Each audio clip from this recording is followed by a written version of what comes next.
We begin tonight with millions of Americans in the path of multiple natural disasters. That deadly wildfire emergency in California and now the extraordinary double hurricane threat along the Gulf Coast.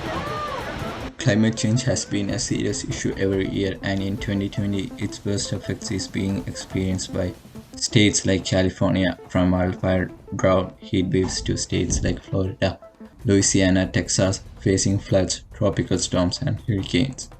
People have been arguing for years about the issue of climate change and engaging in climate activism like conducting rallies, protests calling for policy changes. Climate change has become a global issue, and every country sees the impact of climate change every year. America has seen the worst effects of climate change this year, with raging wildfires on the western coast, with smoke reaching to the east coast, and sweeping hurricane storms and rainfall hitting in the southern state. California experienced the highest temperature ever measured on the planet, reaching a temperature of 130 degrees Fahrenheit. According to Copernicus, an atmosphere monitoring service in Europe, September 2020 was the warmest September ever recorded. Scientists had predicted the worst effects of climate change, like high temperatures, burning of large acres of fire, and a widespread heat wave in metropolitan areas. This is what California has been experiencing and has become more like a season. The effects of climate change can be far worse than what we are experiencing right now, and not only it is good for the people, but also the economy, tourism, and natural life of California. So what is the solution for these climate changes happening around the world? Environmental literacy, or educating about the environment. In this video, I will talk about why environmental literacy is important in our society and how it is used in different states, and some of the issues and challenges faced by this literacy program. Environmental literacy is an individual's understanding, skills, and motivation to make responsible decisions that consider his relationship with natural systems and future generations.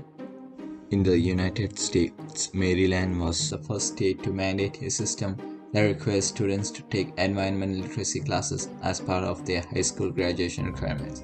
But not all states have mandated environmental literacy, or some of them don't even have environmental literacy. Which brings to the two stakeholders in this video: Alameda Unified School District and Idaho State Legislature. Climate literacy has been taught differently in states based on their political, cultural, and religious influences. To understand this, let's take the example of Alameda Unified School District in California and elementary schools in Idaho. Alameda Unified School District is located in California. Started in 1855, today the Alameda Public Schools educate almost over 9,000 kids from preschool through high school. AUSD offers a wide range of educational programs, from arts, sports, STEAM, to various career technical education programs. Alameda School District is one of many schools in California that have seriously considered environmental literacy. One of their current goals is to make environmental literacy as a core part of every student's learning. To make the students feel connected to the outside world, the school district has integrated a classroom environment and field-based curriculum with consistent field trips and activities. Meanwhile, in Idaho, the Idaho State Legislature has a considerable influence on what should be taught in schools in their states. Having a Republican state government in trifecta, the decisions made by the lawmakers are often influenced by the state's cultural and political affiliations. Idaho State is one of many states like New Mexico, Texas, Wyoming, and Nebraska, backed by fossil fuels Republicans legislature, who have shown a disinterest in the standards and curriculum of environmental literacy set by the next generation science standards. To show how these two stakeholders use environmental literacy, we will look at Edison Elementary School under the AUSD. Edison Elementary School has played an important role in Alameda Unified School District in teaching the environmental literacy programs. With the main idea of creating a sustainable impact, they have been leading its community in district in sustainability efforts since 2000, when the school initiated a parent-led program. Partnered with different organizations, Edison Elementary School had taught students through regular outdoor field trips, implementing new policies in the school like installing high-efficiency faucets and solar film windows. Its walk and road policy where students are encouraged to walk to the school, teaching students on waste and water management. an edible garden where the students get to experience naturally grown fruits and vegetables, and many more. One of the few achievements of implementing these environmental and sustainable programs are a 41% decrease in greenhouse gas emissions between the years of 2009 and 2018 in the school. Their environmental programs not only have influenced the culture of the school, but also influenced both the district and the city of Alameda to create or update policies regarding its environmental and sustainable programs. Historically being a Republican state and backed up by majority Republicans, Idaho state legislature have shown a disinterest in the curriculum set by Next Generation Science Standards, aka NGSS. How and whether to teach it, including the scientific consensus about the role of human activity. It's a debate playing out in states adopting new science standards, including in Idaho, where a key vote could come this week.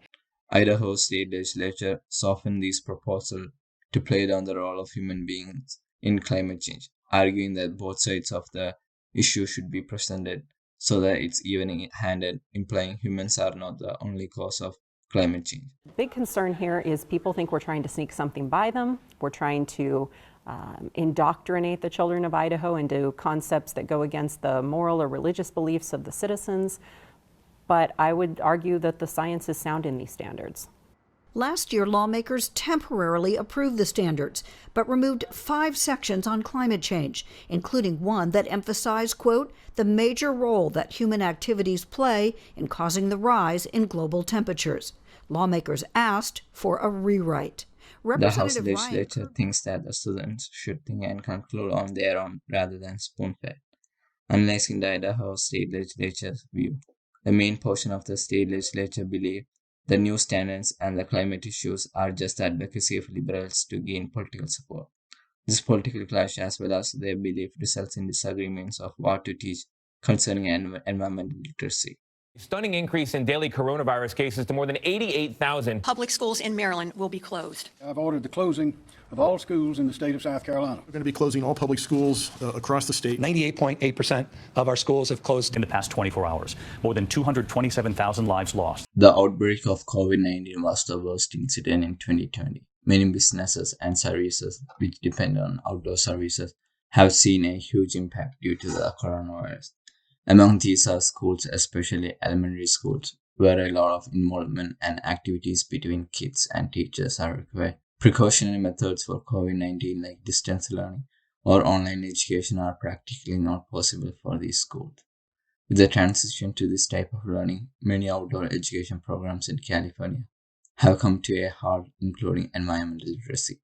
According to the survey conducted by Lawrence Hall of Science from UC Berkeley, it is estimated that more than 4 million students could miss out on around 9.5 million hours of science and environmental education in California due to pandemic. Nearly 37% of outdoor education programs such as science centers and museums have been closed due to lack of financing as the pandemic has tightened the state budget. A school like Edison Elementary School, who has been very active in engaging its students in the outdoor world through their environmental programs, is an important lens to look at and understand how different schools and counties have similarly impacted as a result of COVID-19. The impact of COVID-19 also poses another challenge to environmental literacy programs. Many students, teachers, staff, and outdoor leaders who all were engaged in these programs have been affected by the COVID-19. According to the Lawrence Hall of Science, virtually all program leaders who responded to the survey have described COVID-19 as being devastating to their operations. Schools like Edison Elementary School reported they have experienced significant revenue losses, resulting in significant findings. As a result of this, school districts have reduced some 12,000 staff. They project that if the social distance learning continues until the end of 2020, an estimated 30,000 staff would be reduced. Another impact is on school kids' mental ability. Before the pandemic, these environmental literacy programs gave students the ability to interact with nature. It was a natural space for therapeutic, which provided a sense of peace and healing. For students of color and from low-income families, especially in cities like Oakland, school closing have created even more problems than just the interruption of their education. According to the NAACP, A civil rights organization for the advancement of colored people, the school serves as a nexus for food and housing. For many students, school closures mean a critical gap. Looking for an alternative method to include the environmental literacy program is a bit challenging but worth a try. Confined with a tight budget, each school district around the country may not have the capacity to give resources to schools to fight COVID-19. The only solution to engage kids with the school is through the use of outdoor spaces within each school. Guidelines by the National Council for School Facilities suggest the recommended 6 feet social distance between any two students, while also providing a small amount of additional space for a teacher to move about the room. NCSF estimates that almost most schools using this guidance will be able to incorporate 60% of the current classroom capacity. To achieve this, schools need to reshape their areas like media centers, cafeteria, gyms, etc. to create additional spaces. Another option is to use learning in outdoor settings that are cost-effective as well as address the guidelines on COVID-19 safety recommendations. School playgrounds and other natural settings can be used to achieve this.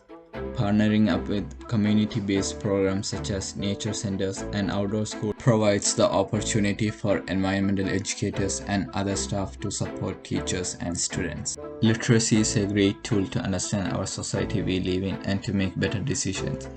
So we as humans are necessary to educate ourselves about the new emerging trends as we progress.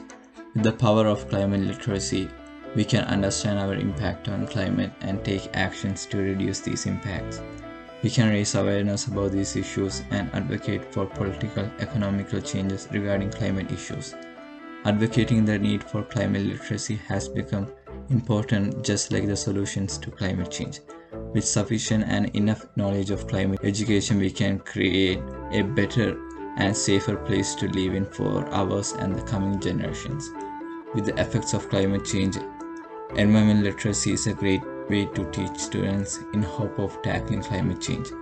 Even under these unprecedented times like quarantine, social distancing and distance learning have all highlighted the value of being outside when possible to achieve a space of peace, calm, fresh air and connecting with nature.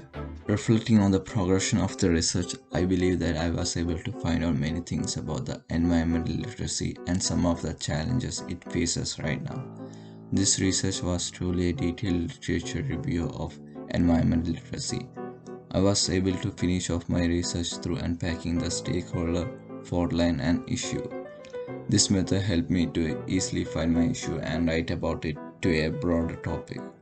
I also was able to interview with my peer Alejandro, who researched about gentrification in Auckland.